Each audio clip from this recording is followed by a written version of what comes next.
नोकरीची सुद्धा किंमत नाही या शरीराला. चांगला जर बारकाईने विचार केला, इथून जे बोललं जातं हे संतांच्या कृपेचा प्रसाद आहे आणि म्हणून ते मात्र त्या ठिकाणी ऊर्जेनं तयार होतं. हा, संत मात्र जीवाला आपल्यासारखं करतात. आपणा सारिखे करती तात्काळ नाही काळ वेळ.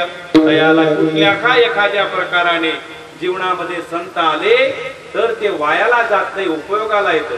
महाराज एक वेळेला राजगुरु नगर नावाचं गाव आणि त्या ठिकाणी गंगाराम मवाळ नावाचा सद्ग्रस्त आणि तो गंगाराम मवाळ मात्र त्या ठिकाणी घरून निघाला शोधत शोधत. कशा करता त्याची म्हैस हरवली आणि म्हैस हरवली. जगद्गुरु तुकोबाराय भंडारा डोंगरावरती भजन करत होते आणि भजन करता करता निमग्न झालेलं अंतःकरण तुकोबाराय देवाचं भजन निमग्नतेने करतायत. तेवढ्यामध्ये गंगाराम मवाळ आला. बाबा तुकोबा, अहो माझी म्हैस पाहिली का? आणि त्यावेळेला जगद्गुरु तुकोबाराय म्हणतात, अरे गाव सोडलं, जीव सोडली, तुझी म्हैस शोधण्याकरता बघ इकडे. हा, एवढ्या लांबून एवढ्या लांब मी देवाचं भजण्याकरता शोधायचंच असेल तर देव शोधण्याकरता माणसाचा जन्म आहे, म्हैस शोधण्याकरता नाही. म्हणे बाबा तुमले माहित नाही आम्ही बहिणाचा भाव. हा, तुम्ही ते बाकीला देव घेऊन बांधगड सोडा, म्हैस का सांगा, म्हैस दे की का? म्हणे भाऊ म्हैस मी पाहिली नाही, पण जा तुला म्हैसच शोधायची असेल तर जा, गोठ्यात आहे. आणि घरी आला गंगाराम मवाळ. त्याने आपल्या गोठ्यामध्ये गेला. गोठ्यामध्ये गेल्यानंतर त्याने ज्यावेळेला त्या ठिकाणी पाहिलं तर म्हैस जशी तशी बांधलेली. आत्मविश्वासाने ज्या साधूने शब्द टाकले, सहज बोलणे हित उपदेश करुणी साया तशी कविती, या न्यायाने त्या ठिकाणी गंगाराम मावळाचा विश्वास बसला की बाबा ज्या आत्मविश्वासाने या संतांनी सांगितलं की म्हैस गोठ्यात आहे आणि तिथं ती सापडली, त्याच आत्मविश्वासाने जर म्हैस सापडू शकते तर देव सुद्धा सापडेल. धावतच सुटला गंगाराम मावळ. कुठं? भंडारा डोंगरावरती. जगद्गुरु तुकोबारायांना नमस्कार केला. श्री संतांची या माथा चरणावरी साष्टांग हे करी दंडवत. अशा पद्धतीने नमस्कार करून तुकोबारायांना कडकडून त्या ठिकाणी शरण गेले. आलिंगन दिलं. आलिंगन देऊन त्या भेटीमध्ये जगद्गुरु तुकोबारायांनी गंगाराम मावळांना तो आपल्या आत्मकृपेचा प्रसाद त्यांना त्या ठिकाणी दिला. आता कृपेचे प्रकार सांगतो तुम्हाला. कृपा नुसती डोळ्याने डोळा एक झाला तरी कृपा होती संतांची. कासवीचे बाळ वाढे कृपा दृष्टी, दुधा नाही भेटी अंगसंग. कासवीचं बाळ असतं का नाही? कासवीचं बाळ आणि कासवी एक दुसऱ्याला पाहते, नजरा नजर होते, दोघांची नजर एक झाली की बाळाचं पोट भरतं, तिला दुधाची उत्पत्ती नाही. हा, नजरा नजर झाली तरी होतं, स्पर्श झाला तरी होतो, आलिंगन दिलं तरी मात्र संतांची कृपा होते, मस्तकावर हात ठेवला तरी संतांची कृपा होते. संतांचा मुखातून निघालेला एखादा शब्द हृदयाला जर बाण देऊन गेला तरी सुद्धा भगवंताला दया करावी लागते. एवढी संतांची जात श्रेष्ठ आहे.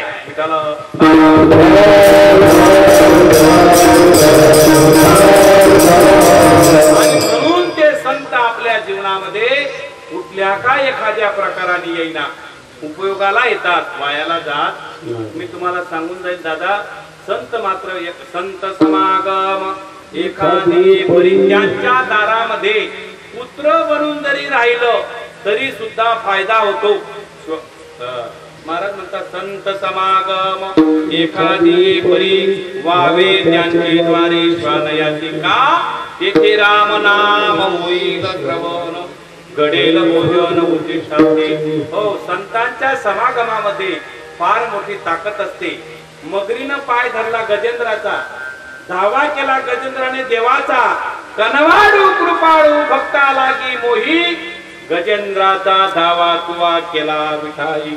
आणि गजेंद्राने एक फुल फेकलं, धावतच आले देव, धावतच आले. धावत आल्यानंतर त्या ठिकाणी पाहिलं, गजेंद्राचा उद्धार केला. पण तो नक्र म्हणतो, देवा असा भेदभाव करू नको, दुधाभाव करू नको. 1000 वर्ष तुंबळ युद्ध चाललं गजेंद्राचं नक्राचं. देवा असा भेदभाव दुधाभाव करू नको. अरे तुझ्या भक्ताचे पाय 1000 वर्ष धरलेले होते मी. कशा करता धरले होते? काही सत्कार करण्याकरता. उपाडी ती सुबह या भावाने बरं का मागूनच टाकेल. गजेंद्राला हा भाव होता. पुतणेचा काय भाव होता की देवाला मी काय करेल, विष पाजून मारून टाकेल हा भाव होता, तरी सुद्धा उद्धार केला का नको? गजेंद्र भक्ताचा पाय 1000 वर्ष धरून ठेवला नकराने, व तरी देवाला सांगतो, देवा तू तुझ्या भक्ताचा उद्धार करतो, माझं काय रे? सकाळ वर्तमान पेपर ना बटीकडे जाहीर करते तू 1000 वर्ष भक्तना पाय धरा, काय उपयोग होईना आणि काय काम ना तुम्हाला देव, काय फायदा देव देव करी सरी गणच कदला दिन जायनी माळा टाकी मी अजून आमना बरं होत नाही, कसा बाई कोणी बुद्धी चांगली नाही. विठाला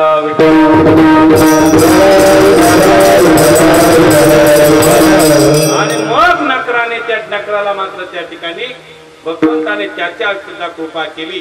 तुझे औदार्य जाणो स्वतंत्र, देतान मनसी पात्रा पात्र, कैवल्य आईशे पवित्र वैरी आई दिदले. ब्राह्मणाचं मुंडक तोडून असं टाकायचा तो कोण? वाल्यापुरी.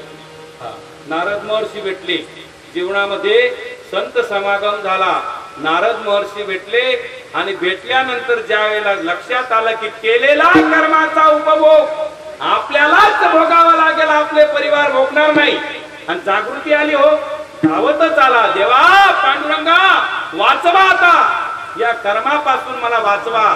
संतांनी दया केली, मार्ग सांगितला, जपा जपने प्राणाचा, तेथेही मनाचा निर्धार वसे, अनंत जन्माची असेल पुण्य सामग्री, तरीची जीवाग्री हरिचना. मरा मरा म्हणतो तो, काय म्हणतो? मरा मरा म्हणतो. मरा मरा म्हणता बरोबर संतांची जी कृपा आहे ते नाम मात्र त्याला प्राप्त झालं, आणि संतांचा समागम त्याच्या जीवनामध्ये प्राप्त झाला. आता तो मात्र समागम प्राप्त झाल्यानंतर त्याची जी उंची आहे, एक डाकू असणारा माणूस, एक सर्वसामान्य लोकांना लुटणारा जीव, हा एवढी मोठी कीर्ती झाली. केले रामायण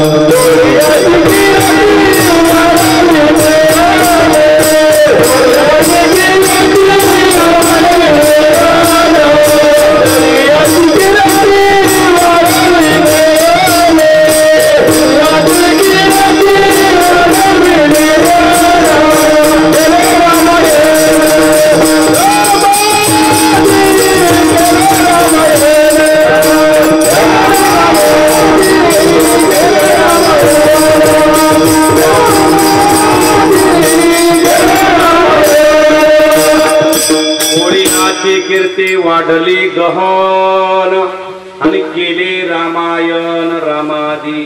एवढंच नाही देवा, तुम्हाला सांगून जाईल, बोलिला वाल्मिक तैसे प्रसिद्ध, बोलिले वाल्मिक पुराण प्रसिद्ध, बोलिले वाल्मिक पुराण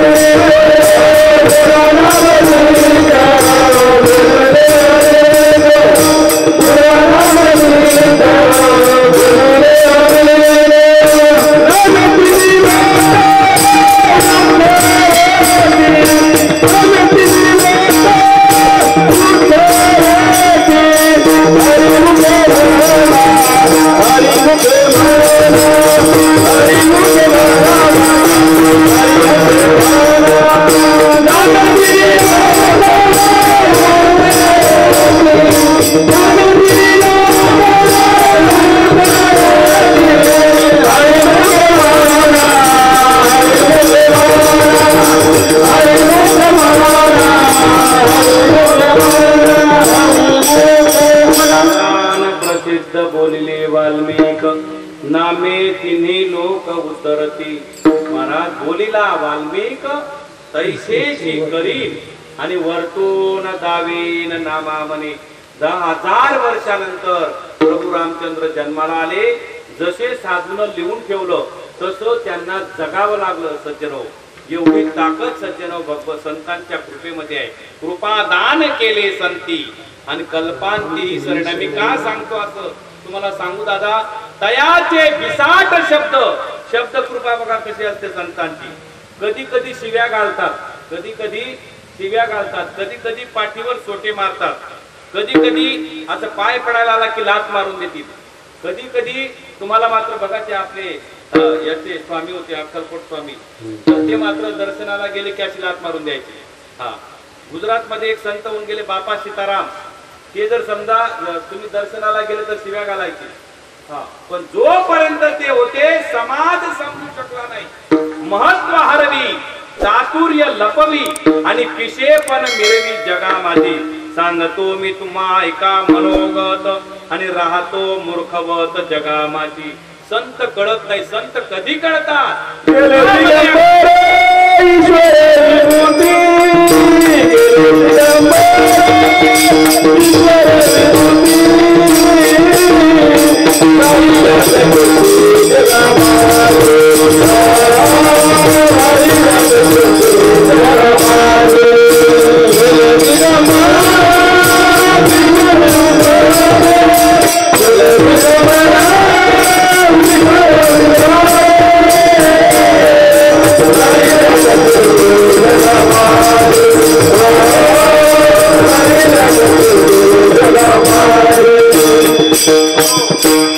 दिगंबर ईश्वर विभूती राहिल्या त्या कीर्ती जगामाची. संत कधी कळतात? कधी कळतात बरं संत? संत कळण्यासाठी संतच व्हावं लागतं. तुका म्हणे अंगी होई जे आपण तरीच महिमान येईल कळो. पाण्यातला मासा झोप घेतो कैसा आणि जावे त्याच्या वंशा तेव्हाच कळी. संत होण्याकरता, संत ओळखण्याकरता संतांचंच हृदय लागतं. आणि म्हणून आपण म्हणत असतो, दाजीबाबा म्हणले गेले दिगंबर, कुठंच गेले नाही बर का. चांगला जर बारकाईने विचार केला, संत याची संत बीज पलटे नाही.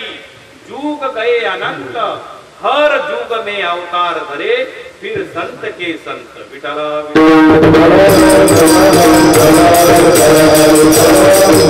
मागील जे संत झाले त्यांची कीर्ती मात्र अजरामर आहे. ज्ञानोबांची, तुकोबांची, अनेक महात्म्यांची.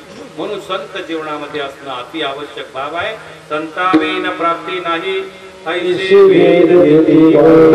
म्हणून एका ठिकाणी महाराज म्हणतात की बाबा मेरा तार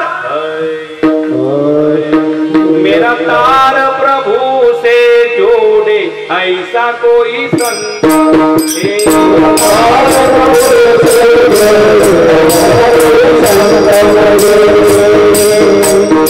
मेरा तार प्रभु से जोड़े ऐसा कोई संत मिले. प्रभु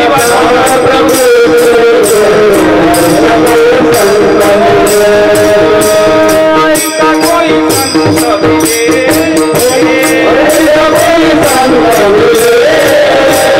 ऐसा कोई गुरु मिले.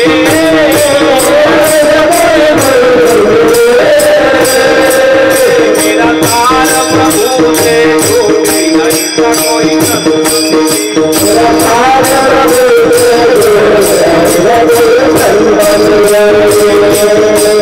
मेरे मन का रास्ता खोले ऐसा कोई संत मिले.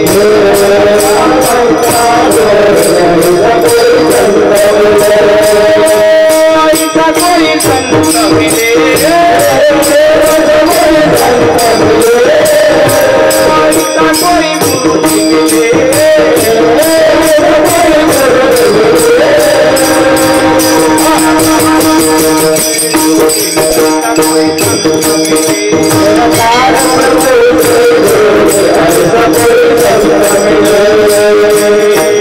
मुझे मारे प्रेम के बोले ऐसा कोई. मुझे मारे प्रेम के बोले ऐसा कोई.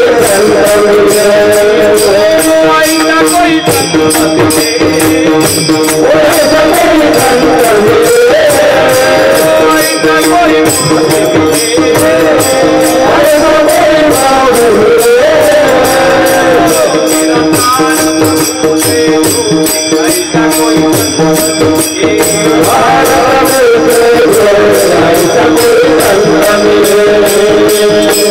मुझे हाथ पकड़ना ऐसा कोई.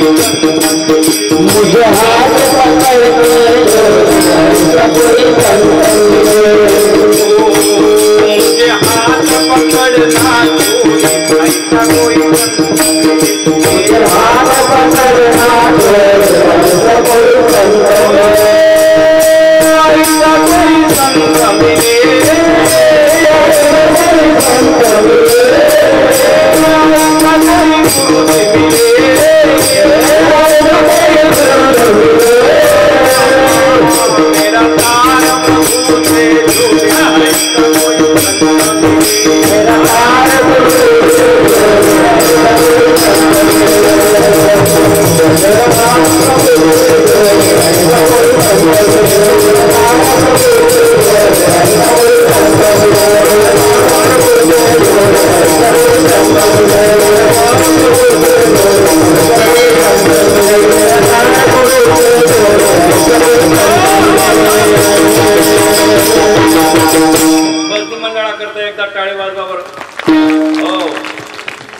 सज्जन हो, संत जीवनामध्ये अति आवश्यक बाब आहे आणि संतांशिवाय जीव तरू शकत नाही. आणि संत सांगतात की बाबा की जे कर्म आपण करतो तुम्ही केलं तरी होतंय आणि नाही केलं तरी होतंय, मग चांगलंच का करू नये? मग असं चांगलं काम कोणतं आहे? अशी काहीतरी जोड करा की जे चांगलं आहे त्याची जोडी करा जीवनामध्ये, विवेकाची, वैराग्याची, आणि ते प्रभूचं नामचिंतन आपल्या कंठामध्ये धारण करा. तुमचं कल्याण होईल. जन्म मरण रहित कैवल्य सुखाला तुम्ही पात्र होणार. अभंगाचं प्रथम चरण. ऐसी जोडी करा रामकांडी दारा, रामकांडी दारा, ऐसी जोडी करा रामकांडी दारा, ऐसी जोडी करा रामकांडी दारा, ऐसी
नामकंठी धरा, तेने चुके फेरा गर्भवास. जीवाच्या पाठीमागे लागलेलं जे परत परत जन्माला येणं आणि परत परत म्हणणं, किती वेळा जन्मा यावे, किती व्हावे फजित. आणि हे मात्र जन्माला येण्याचं आणि मरण्याचं हे फक्त संतांच्या कृपेशिवाय हे टाळताच येत नाही. भव रोगा ऐसे जाय अनेक काय तुल्लके.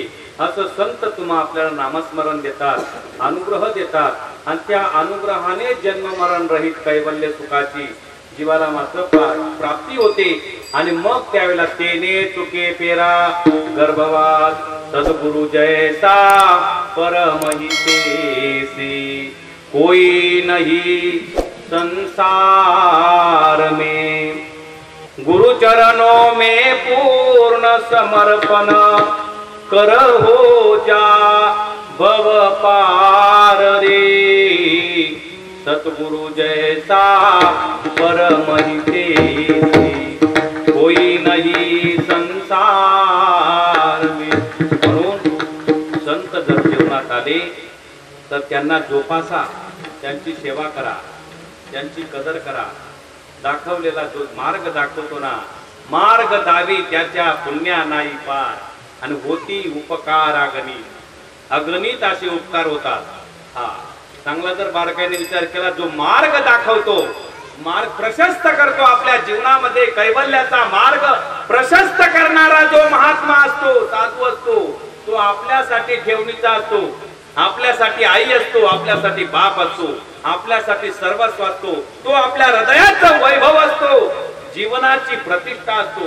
आणि ज्या वेळेला साधक या रीतीनं संतांकडे पाहतो, त्यावेळेला त्याला भगवंत त्याच्यावर कृपा करत असतो.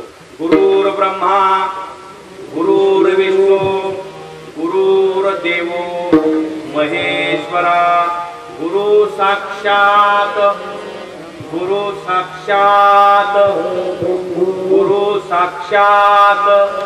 तस्मै श्री गुरुवे नमः.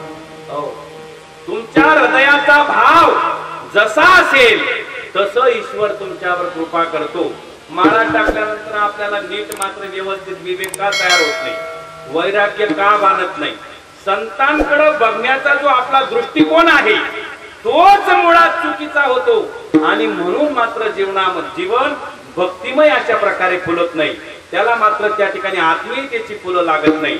म्हणून आपला जो दृष्टिकोन आहे तो बदलला पाहिजे. बघा तुम्ही ज्ञानोबांचा दृष्टिकोन सांगतो तुम्हाला. ज्ञानोबांनी अमृतानुभव नावाचं मात्र ग्रंथ लिहिला, आणि त्या ग्रंथ लिहिल्यामध्ये ज्ञानोबा सांगतात की मला दुसरं काहीच माहित नाही. यदक्षर मनाख्येयम आनंद मद केवलम श्रीमन निवृत्ती नाथेती ख्यातम दैवतमाश्रये. बर का? हो विठ्ठल.